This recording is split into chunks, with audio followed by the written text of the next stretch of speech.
प्रिय विद्यार्थियों, आज हम हिंदी विषय का तीसरा पाठ पढ़ेंगे। कक्षा 10वीं, विषय हिंदी, गद्य भाग, पाठ 3, सेनापति। नेतृत्व करने वाले हैं।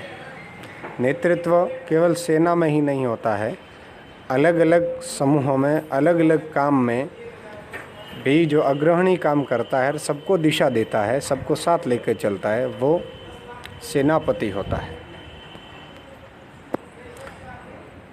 इनके जीवन परिचय के बारे में हम पढ़ेंगे। कवि परिचय जिसको कहेंगे, कवि परिचय सेनापति जी का। सेनापति स्वयं नाम है उनका, जो कवि है। सेनापति का नाम दीक्षित गोत्रीय ब्राह्मण परिवार, ये नाम नहीं है, जन्म है। थोड़ा गलत लिख दिया गया है।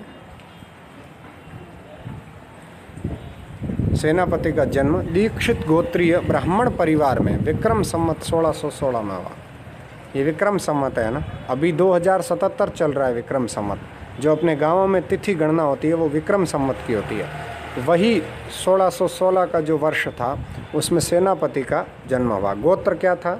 दीक्षित गोत्र, ब्राह्मण परिवार, विक्रम संवत है ना। उनके पिता का नाम गंगाधर और पितामह यानी दादा का नाम परशुराम दीक्षित था। दीक्षित नहीं है, दीक्षित है, समझ गए ना। तो परशुराम दीक्षित था। उनके विद्या गुरु यानी विद्या देने वाले गुरु, इनका जो नाम था वो हीरामणि दीक्षित, यानी इनके विद्या गुरु कौन थे? हीरामणि दीक्षित थे। ये बहुत ही आत्मविश्वासी थे। अपना परिचय देते हुए एक स्थान पर इन्होंने कहा है। अब ये कौन आत्मविश्वासी थे? तो आत्मविश्वासी थे सेनापति। ये बहुत आत्मविश्वासी थे। एक स्थान पर अपना परिचय देते हुए इन्होंने क्या कहा?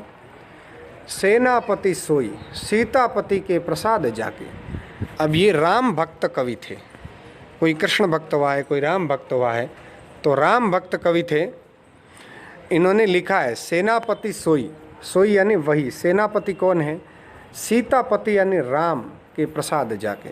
राम की जिस पर कृपा है या प्रसाद कृपा है वही सेनापति है, यानी मेरे पर राम जी की कृपा है, मैं वही सेनापति हूँ।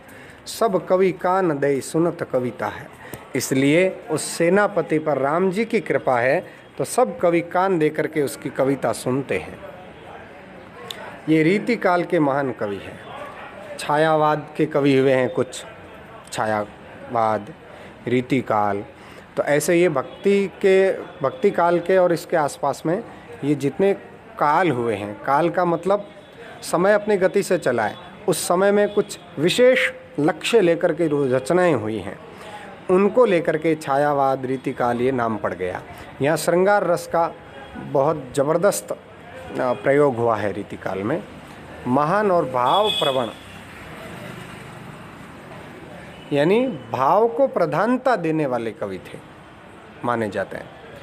कुछ लोगों का कथन है सेनापति इनका उपनाम या उपाधि है। कुछ लोग ये कहते हैं कि सेनापति तो इनका उपनाम है, यानी निकनेम जो होता है ना वो है, या उपाधि दी है, किंतु इनका मूल नाम वास्तव में किसी को पता ही नहीं है।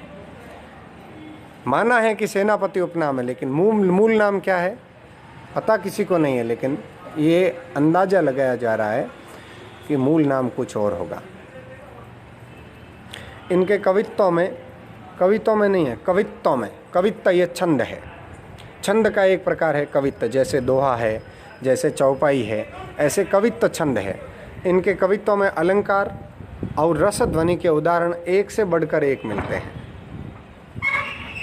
यानी अलंकार, रस ध्वनि, इनके उदाहरण बहुत अधिक मात्रा में मिलते हैं। किनके कवित्वों में? सेनापति के कवित्वों में। इन्होंने अलंकार संप्रदाय का अनुसरण किया है। अलंकार संप्रदाय क्या है? बहुत लोग थे जिन्होंने अलंकारों का बहुधा यानी बहुतायत प्रयोग किया है, तो ऐसे इन्होंने भी किया है, इसलिए अलंकार संप्रदाय। सेनापति ब्रज भाषा के कवि हैं। अवधी भाषा, ब्रज भाषा, ये ब्रज भाषा के कवि है सेनापति। ब्रज के आसपास बोली जाने वाली भाषा। साधारण शब्द भी इनके हाथ में आते ही सैनिक की भांति सशक्त बन जाते हैं। देखिए, सेनापति नाम है, तो इनके हाथ में जो शब्द आया, इनकी जुबान से निकला, इनकी कलम से जो निकला, वो एक एक सैनिक की भांति बन गया। वो शब्द, सैनिक जो काम करता है वो परिणामदायी काम करता है, पूर्ण प्रयत्न से करता है, जिजीविषा के साथ करता है, जोश के साथ करता है। तो इनके शब्द भी वैसे थे, सशक्त थे, यानी शक्ति सहित। अव्ययी भाव अलंकार है इसमें, अव्ययी भाव अलंकार नहीं, अव्ययी भाव समास है सशक्त में, शक्ति सहित। ये फारसी शब्दों का प्रयोग भी करते थे। इनकी रचनाओं में प्रसाद और ओज गुण, ठीक है ना, माधुर्य गुण, प्रसाद गुण, ओज गुण, एक 3 गुण होते हैं, त्रिगुणात्मक प्रकृति होती है। तो ये प्रसाद और ओज गुण जो है, इसकी प्रधानता है इनकी रचनाओं में। परिमार्जित भाषा का प्रयोग, भाव गांभीर्य उनके काव्य की विशेषता है। परिमार्जित, मार्जन शब्द होता है मंजन करना, साफ करना, तो उनके मंजन वाली जो यानी ऐसी परिष्कृत की हुई शुद्ध भाषा है, उसका प्रयोग किया है।